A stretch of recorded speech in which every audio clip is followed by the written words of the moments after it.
اہل بیت اطہار کی جو خلفائے راشدین کے ساتھ رشتہ داریاں تھیں، ان کا سلسلہ بھی بڑا ایک طویل ہے، اور یہ بڑا طویل ایک موضوع ہے۔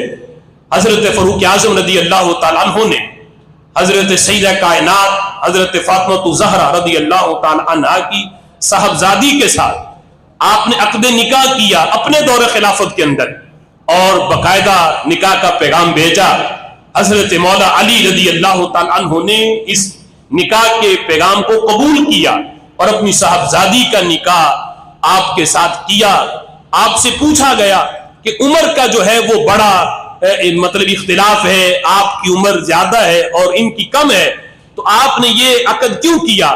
تو فرمانے لگے کہ مجھے نکاح کی حاجت نہیں تھی، لیکن ایک نسبت مجھے حاصل ہے نبی پاک علیہ الصلوۃ والسلام سے کہ میں ان کا صحابی ہوں۔ میں چاہتا تھا کہ مجھے محبوب کے خاندان سے یہ جو نسبی تعلق ہے یہ بھی قائم ہو جائے، کہ میں نے نبی پاک علیہ الصلوۃ والسلام سے سنا ہے کہ قیامت کے دن ہر سلسلہ منقطع ہو جائے گا، ہر نسب منقطع ہو جائے گا سوائے میرے سبب کے اور میرے نسب کے۔ قیامت کے دن میرا سبب بھی فائدہ دے گا، میرا نسب بھی فائدہ دے گا۔ تو اس انداز میں حضرت فاروق اعظم رضی اللہ تعالیٰ عنہ نے اس محبت کا بھی اظہار کیا۔